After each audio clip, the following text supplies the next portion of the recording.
こんにちは、なりきり読書チャンネルの京介です。このチャンネルでは皆さんの日々の悩みやモヤモヤを本の知恵を借りながら一緒に解消していく、そんなチャンネルになっております。今回はこんなお悩みをいただいております。月夜のパンケーキさんですね。はい。国会の会議って本当に論点のすり替えばっかりでイライラします。なるほど。質問したことに全然答えずに話をそらす人が多くて、なんだか言いくるめられてる感じ。こういう議論の見抜く力を身につけて SNS でちゃんと指摘できるようになれば、日本ももっとまともになるんじゃないかというふうに思います。ところで、論点のすり替えって具体的にはどんなものがあるんでしょうか。自分でも鍛えて SNS で発信できるようになりたいですということなんですよね。はい。皆さんはこのね、国会の議論ってテレビで見たことありますかね。このね、国会の様子を公開することっていうのは憲法で定められているんですよね。なので NHK とかでよく国会やってますよね。構成としては大体野党がいろいろね、こう質問をして、それに対して与党がね、こう答えるっていうのがスタイルになっているんですが、これね、不思議なことにあらかじめ回答が用意されているってことがほとんどなんですよね。なので都合の悪い質問をね、されるってことがもう最初から分かってたりするんですよ。なので大体こう論点をすり替えたような回答をしたりしてうまくごまかしてるみたいなことをねしてくるわけなんですよ。はい、これね、普通の会議でやってたとしたら上司の方からね「お前何言ってんの?」っていうふうに言われちゃうわけですよね。そんなのがね国会なわけなんですよ。本当ね、何やってんのかっていう話なんですよね。はい。それなので月夜のパンケーキさんがイライラするのも無理ないです。不思議ではないんですね。はい。でこういう議論に対してもしもね、これは〇〇っていう論点のすり替え方法だ、みんな気をつけろっていうふうに SNS で発信できたとしたらどうなるでしょう。 SNS を見た人はもしかしたらね、そういう論法があるんだ、じゃあもうちょっとね、国会面白そうじゃん、ちょっと政治ね見てみようかなみたいな感じで国会に興味が湧くかもしれませんよね。はい。そうすれば一人一人がね、もっとこう考えることができるようになって、政治家の方もね、もっと回答に気をつけようっていうことでもっとねちゃんとしだし始めるかもしれません。そうすればもっとより良い社会になっていくっていうことがね、好循環で生まれてきますよね。はい、これ、こうなったら素晴らしいですよね。はい、ということで今回は高市昭一郎さんが執筆した書籍「詭弁暴言論破に打ち勝つロジカルコミュニケーション」という本を使ってですね、この月夜のパンケーキさんのお悩みを解消していきたいというふうに思います。で、皆さん論点のすり替えっていうのは実はいろいろなやり方があるんですよ。これほとんどの方知らないと思います。なので今回は論点のすり替え手法を10個ご紹介したいと思います。で、これが分かればね、この月夜のパンケーキさんや皆様も論点の指摘ができるようになります。はい。それではね、一つずつ簡単な例題や動画、実際にね、こうどういうことが起きたかという国会のね、動画とかもこう交えながら紹介していきたいと思います。はい。その前にね、論点の構成っていうのは大体ね、決まってるんですね。それはある論点っていうのがあります。それに対して主張する A がいて、そしてそれに対して B がですね、こう反論したりとか賛成したりっていうね、そういうことをね、やり取りするっていうのが一般的な構成となっております。基本的にはこの構成になります。はい、まずは初級編からいきたいと思います。初級編については政治家の方とかあんまりこう使わないんですが、日々の中で皆さんがねとかね、私たちがこう使いがちな論法になります。一つ目はですね、対人論法っていうふうに言います。これどんな論法かというと、このね、ある主張に対してその主張に具体的にこう反論するのではなくて、主張する人の人格とか個性を攻撃する論法っていうものになります。あんまり良くないですよね。はい。例題見てみましょう。私は消費増税に反対します。B、お前はバカだ、何も分かってないと。これ最悪ですよね。はい。これね、人格とかを傷つけるような主張になりますよね。で、これどう対処すればいいのってことなんですが、こういうことをね、実は言ってくる人っていうのは、その主張に反論できないと考えている方が多いんですね。なのでこういうね対人論法をしてきたとしたら、あなた今論点をすり替えようとしてますねってことを冷静に指摘する、これしかないと思います。はい、次2つ目です。お前だって論法というふうなものです。これね、どんな論法かというと、ある主張に対してそれにねもう具体的に反論するのではなくて、主張する相手の過去に遡って相手の行為を攻撃して論点を拡散させるっていうふうな論法になっております。どういうことかというとですね、こういう例題になっております。君は今日遅刻してきたよね。お前だって昨日遅刻してきたじゃないかということなんですよ。はい。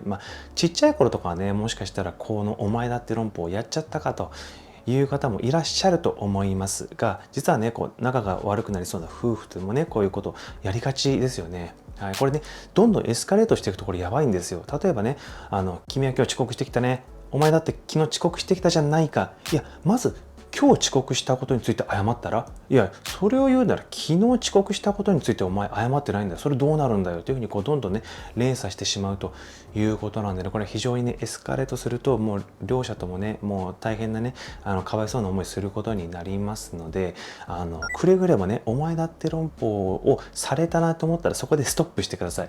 で、謝るとか、ね、ちょっと冷静になろうっていうふうに一回落ち着くことがこれ重要だと思います。これに対して言い返すってことをね、まずしないようにすることを気をつけてください。はい、そして最後の初級編ですね。お前だったら論法というふうに、さっきとちょっと違うんですね。これはどんな論法かというと、ある主張に対して、その主張に具体的に反論するのではなくて、何々だったらどうなんだと論点をすり替える方法になってるんですよ。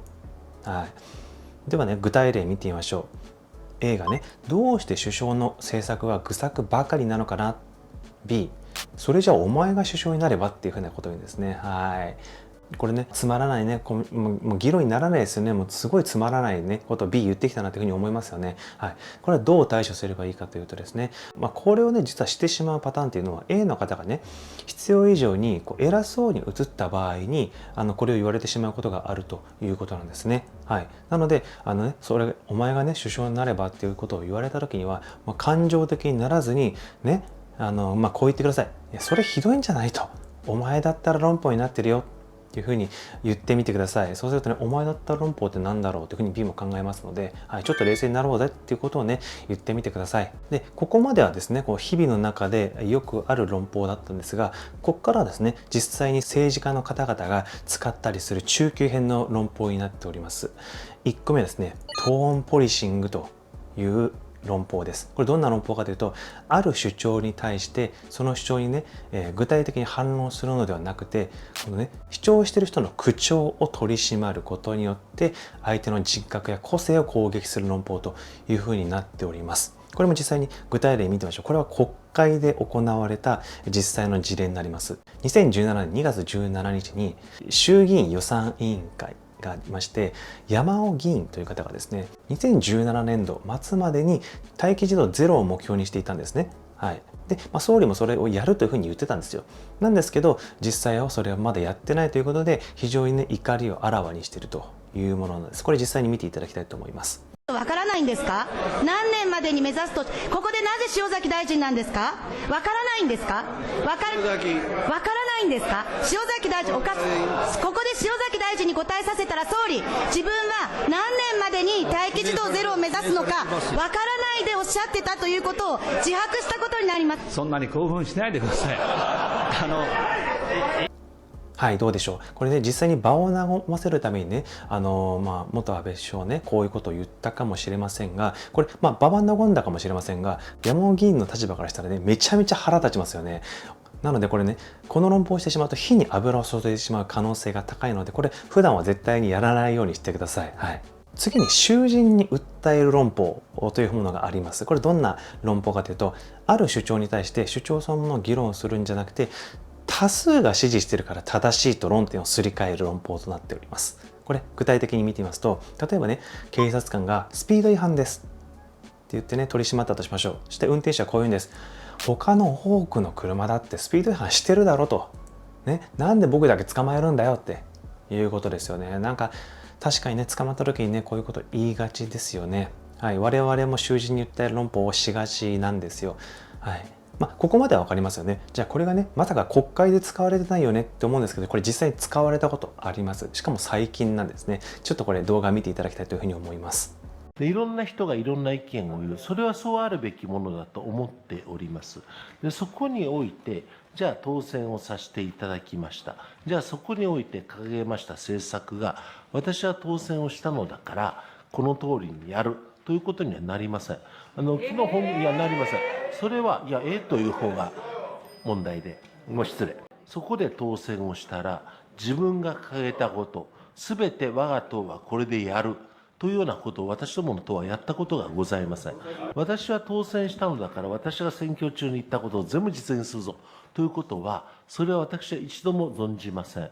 はい、どうでしょう。なんとなく石破さん変なこと回答してるなというふうに思いましたよね。これ衆人に言った論法になってるんです。どういう構成になったかというと、質問者の方はなぜ公約を守らないのかってことを主張したんですね。それに対して石破さんが発言した要約はこんな感じです。公約はみんなで決めるものだから僕だけじゃ決められないよ。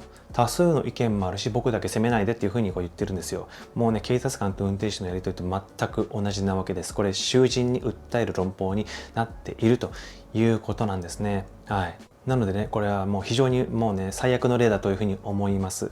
こうね、もしもなぜ公約を守れなかったんだってね、言われた場合にはやっぱり素直にまず謝らなきゃいけないですよね。で、なぜ守れなかったかをね、明確に答えることが必要なわけです。政治家っていうのはね、一回謝ってしまうと、謝ったっていうことだけがね、残って、じゃあそれに対して責任を取れっていうふうになるんですよ。なのでね、石破さん責任を取りたくないわけですから、絶対に謝らないということなので、こういうね、なんかね、見苦しいような回答をしてしまうということなんですよ。はい。皆さんはぜひこれはね、やらないでいただきたいというふうに思うわけです。でね、こういうことをね、実際に国会の中で言ってたとしたら、衆人に訴える論法をしてるじゃないかっていうふうに SNS でどんどんね、書き込んだ方がいいと思います。はい、次に感情に訴える論法というものがあります。これ個人的に一番嫌いな論法です。はい。どんな論法かというと、ある主張に対してその主張そのものを議論するのではなくて、感情に直接訴えかけることによって論点をすり替える論法というふうになっております。これもね、典型的な例が ABEMA TV であったので、これ一回ご覧ください。亀井さんに質問なんですけど、その眞子さんが自分で皇族になりたいですって言ったんだったら僕はおっしゃるような義務があると思うんですけど、生まれた時からお前皇族なって言われて一回も辞めることができなくて勝手に皇族として生きさせられてお前自由ないんだよっていう状態でなんかその国民に対する義務があるっていうのはちょっとおかしくないですか？おかしくない。全然あなた何言ってんだ。どうぞ。いやだから家族が便利だから別姓がいいですっていうのは家族が決めるんだからいいですよねってことじゃないですか。家族が決める。亀井さんの言ってることって個別には全部賛成派なんですよ。ただシステムとしてその反対か賛成かって言われるととりあえず今までと変えるとかなんとなく不安だから反対って言ってるだけで、多分こういう高齢者の方が多いっていうのが問題なんじゃないかなと思うんですよ。あんたは大体高齢者ばかりしとるよそんな。はい、どうでしたか？なんかね、もう回答しないで一言、やっぱ最初の一言いらないよなって思いますよね。実際こういう上司とかいらっしゃるんじゃないですかね。非常にイライラしますよね。はい。で、こういう時にどう対処すればいいかというと、やはり自分が持っている論点とそれに対する主張、これをしっかりと冷静にセットにして覚えておく。そして感情に流されないように、感情に惑わされないようにして、自分はこういう主張を言ってるんです。これに対してどう思いますかっていうことをやっぱり冷静に言っていく必要がありますよね。はい、そして次に信仰に訴える論法というものがあります。これはね、ある主張に対してその主張そのものを議論するのではなくて、信仰、いわゆる神、自然、伝統に直接訴えることによって論点をすり替える、そんな論法になっております。これも ABEMA TV から抜粋しましたので一応ご覧ください。江戸時代はなかった。どこどこ村の誰々米とか誰々さんだったんでね。そういう意味では外国では別にそういうない、夫婦でやる同じ姓を名乗らないなんてことはないんだけどね。ただ明治時代ねできたこの制度をね今更変えるというメリットがどこにあるかというもんだか。はい、いかがでしたか？もうね、昔からね、ずっとこれやってきたんだから、今頃変えるメリットないだろうっていうふうに、もう議論になってないですよね。昔からやってたらね、もう変えなくていいんですかと。変えるのは政治家でしょ、何言ってんですかっていう話になるわけですよね。はい。非常にね、イライラしたんじゃないかなというふうに思います。で、これね、まだ伝統とかだったらいいんですよ。はい。なんですけど、これね、神とか自然とかって言ったらもうね、議論のしようがないというふうに、この本にも書いてあります。はい、進化論をね、猿から人間になったんだということをね、キリスト教の方々に言っても、いやいやそんなのね、絶対嘘だっていうふうに言われる、アメリカの地域とかもあるわけです。そういう方々にね、どれだけね、進化論を唱えたとしてもね、もう無駄なわけですよ。はい。なので、そうなった場合はね、諦めることがね、賢明かなというふうにも思ったりします。はい。はい、これ中級編最後の論法になります。権威に訴える論法です。これはね、詐欺師の方がよく使うんで気をつけてください。どんな論法かというと、ある主張に対して、その主張そのものを議論するんじゃなくて、何らかの権威に訴与えることによって論点をすり替えるっていうものになっております。これ例題を見てみますね。例えば A という方が、この方が詐欺師です。ビタミン C を大量に摂取するとがんが治るんだよ。B の方、そんな話は医学的な根拠がないよ。A の方、確かに医学的には認められてないかもしれないが、君はライナス・ポーリング博士を知ってるよね。彼はノーベル化学賞を受賞した天才で人格的に素晴らしい人物だ。その彼がビタミン C でがんが治ると言ってるんだから間違いないよ。はい、これでね、一部の人はね、ああそうなんだ、有名な人が言ってるからそうかもしれないなって言ってね、このビタミン C のなんかそういうねサプリメントみたいなの騙されて買ってしまうなんてことがあるわけなんですね。はい、でね、一般的な人っていうのはね、なんかねこう理屈とか理由が曖昧でも、なんか有名な人がねそういうことを言ったら、あそうなんだっていうふうにこう信じてしまうことがあるわけなんです。これ実際に詐欺師がよく使う手法なんで気をつけていただきたいんですよね。なのでそういう場合はこの論点に対する明確なやっぱ根拠がないですよねっていうことをしっかりと見極めなきゃいけないですね。その人が言ってるからではなくて、どういう理由があるからそうなんだということをやっぱり問いただすことが重要かなというふうに思います。はい、ここからはね上級編になります。政治家とか論破が得意な人がもうやりがちな論法、これをね2つご紹介していきたいというふうに思います。1個目がですね、わら人形論法、これねストローマン論法というふうにも言います。これねひろゆきがめちゃめちゃ使うんですよ。論破マスターのひろゆきが使うんです。皆さんもねこれ覚えてもらっただけで、これね使わないようにしてくださいね。これめちゃめちゃ強力で相手をねもう論破できちゃうんで、これはねぜひ使わないでいただきたい。はい、どんな論法かというと、ある主張に対してその主張そのものを議論するのではなくて、その主張を歪めた架空の解釈、わら人形に攻撃を加えて論点をすり替える、そういう論法になっております。はい、で実際ね、あるテレビ番組でひろゆきともう一人の人物が、議論をするみたいなこういうね番組があるんですよ。で第三者の方が、10人いるんですけど、その方がねどっちが論破したかっていうのをこう評価する、そんな番組があるんですね。そこでひろゆきとその時はねトロサーモンの久保田さんがバトルしたわけなんですね。でどんな論点かというと、ドラマや映画で出演者が不祥事を起こした時に作品そのものを止める必要があるかという、論点だったんですね。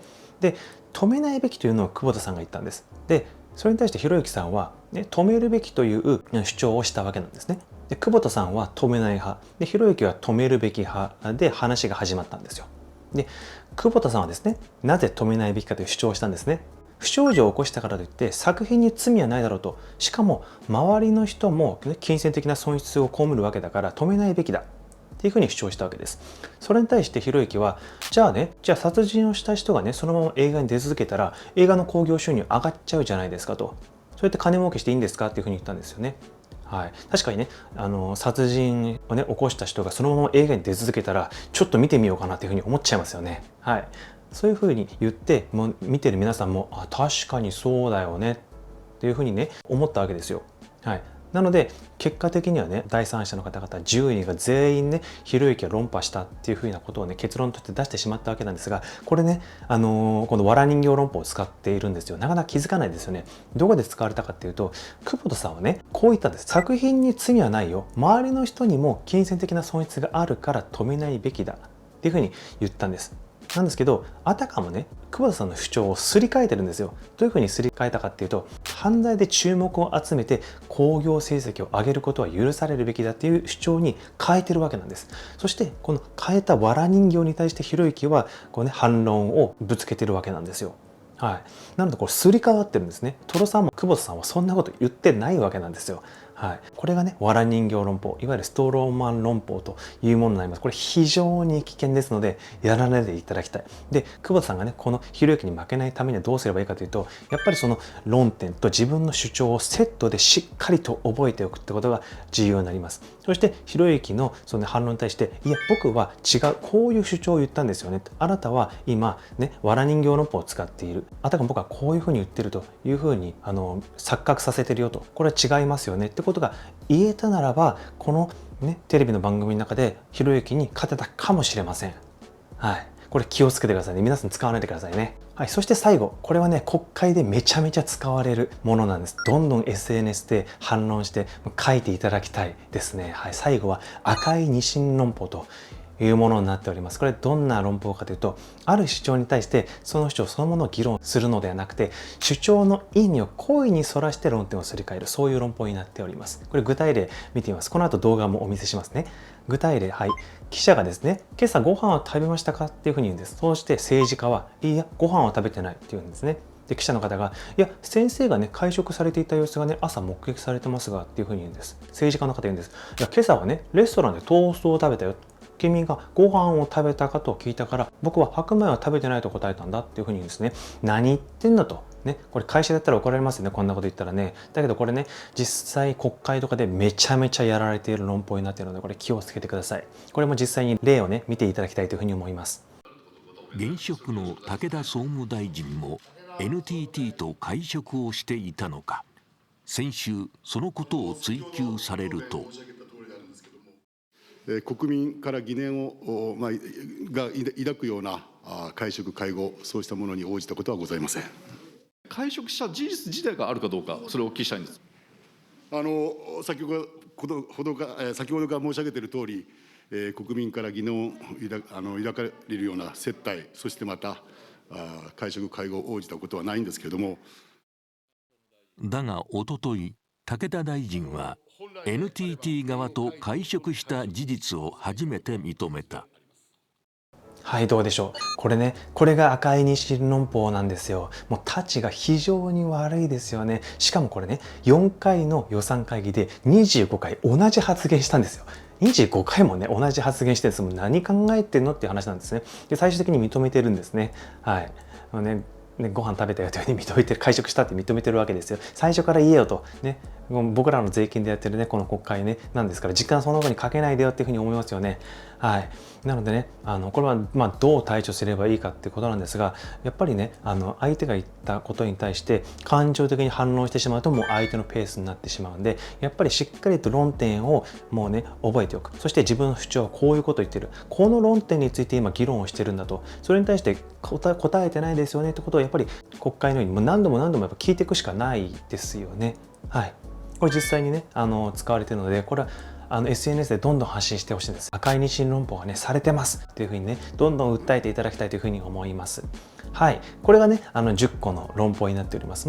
議論をしている中で違和感があるなとなった時は、大体この10個の中の論法が使われていることになりますので、今回の動画を見ていただいて、どの論法が使われているのかなってことをね、指摘するレベルになれば、あなたもね、このちゃんとしたしっかりとした議論ができるようになるし、議論を見極める力がつくと思います。はい。